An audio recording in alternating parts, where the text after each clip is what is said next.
Hey, it's Kappy, and this is Beyond the Plate, Heard, the audio newsletter where I share what's on my plate, literally and figuratively. From culinary insights to restaurants and recipes, it's everything I'm seeing, tasting, and talking about in just a few minutes. This isn't a peer-reviewed culinary journal, it's just my take on what I'm into at the moment. So let's dive in, and I hope you all take something from my plate.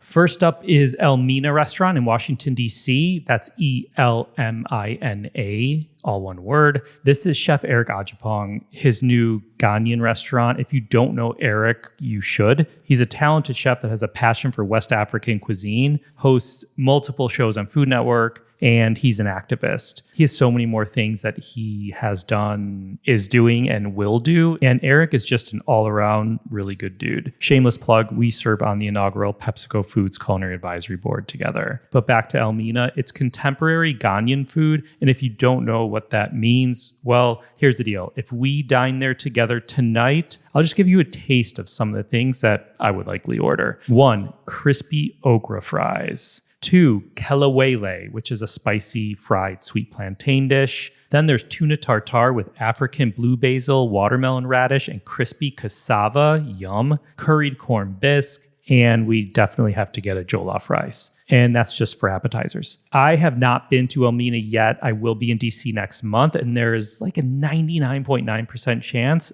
I will be there. You can find all the links and handles I mentioned in the show notes. Okay, we're going from Washington, D.C. over to Washington State for this next one. I recently met the team from Fresh Nature at the National Restaurant Association show in Chicago. All right, hear me out. Fresh Nature is a family-owned company in the Pacific Northwest that is harvesting chickpeas, but they're harvesting them when they're young and bright green, and then they freeze them to lock in all the flavor, color, and nutrients. So I had heard of green chickpeas before, but I wasn't really too familiar with them. And here's what I learned. They're sustainably grown, they're high in fiber, antioxidants, they're a plant-based protein, and they have this clean, naturally sweet flavor and a little bit of crunch. I tried them at their booth in a salad. I tried them pureed into a green hummus and as a little falafel. They're really delicious. They're a little less starchy than a normal chickpea that we're familiar with. And not to bore you, but green chickpeas have been known as a seasonal delicacy throughout the world for quite some time. And what Fresh Nature is doing is they're making them available year-round here in the United States. They're actually the first company in North America to bring them to market in this frozen format. I wish I could tell you where to get them, but I'm pretty sure they're only available for food service at the moment. So if you're a chef listening, ask your purveyors. And if you're a diner, just keep your eyes peeled when you go out to dinner for green chickpeas.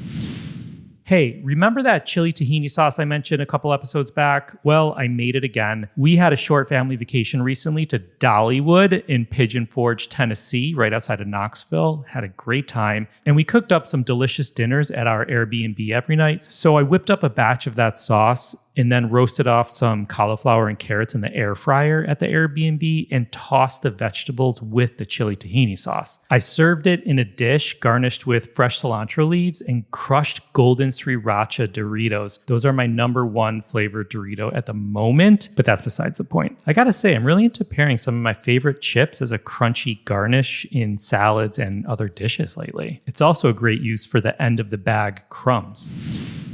Next, I want to give a shout out to a school that I learned about many years ago when I moved back to Chicago called the Academy for Global Citizenship. I had taken a couple of tours of this school and met the founder, and this is just an extraordinary place. It's grown by leaps and bounds over the years, and I'm proud to have been a champion of the school. I'm mentioning it here now because I had a small lunch there recently with a group of people at their new campus.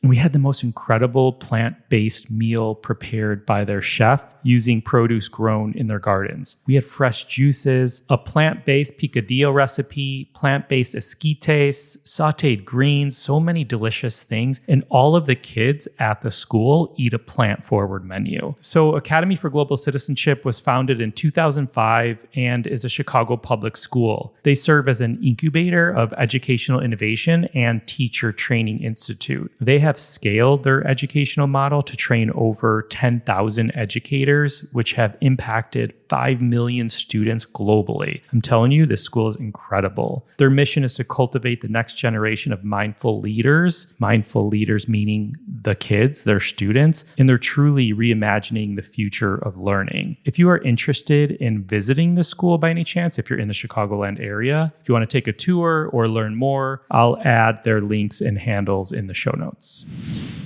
Next up, friend of the pod from way back in season 1, Chef Eric Repair just announced he's starting a new newsletter called Off the Line. He'll be sharing what he's cooking at home, where he's traveling, and a bunch more. This week, he's starting with one of his favorite meals of the moment, which is not seafood. And I'm really excited to see this because I always love to see what chefs actually make at home for themselves and their families. Additionally, I'm really excited about this because I've been following Eric for well over 20 years, and his book called A Return to Cooking that he wrote back in the early 2000s was hugely impactful to my personal culinary point of view.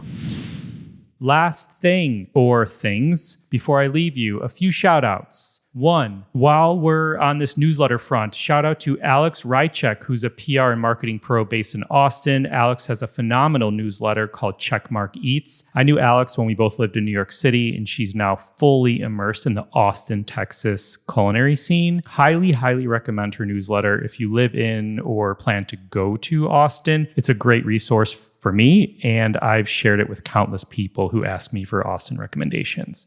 2, shout out to something I ate recently. Had this crazy good, pillowy, soft, and delicious cinnamon bread when I was at Dollywood, which I mentioned earlier. This cinnamon bread, no joke, is a 10 out of 10. Worth a detour if you're in the Pigeon Forge, Tennessee area. 3, last shout out to all the James Beard Award winners, especially a couple that were past Beyond the Plate guests. Nacho Jimenez of Super Bueno in New York for outstanding professional and cocktail service, and also Arjav Ezekiel of Birdies in Austin, Texas for outstanding professional in beverage service.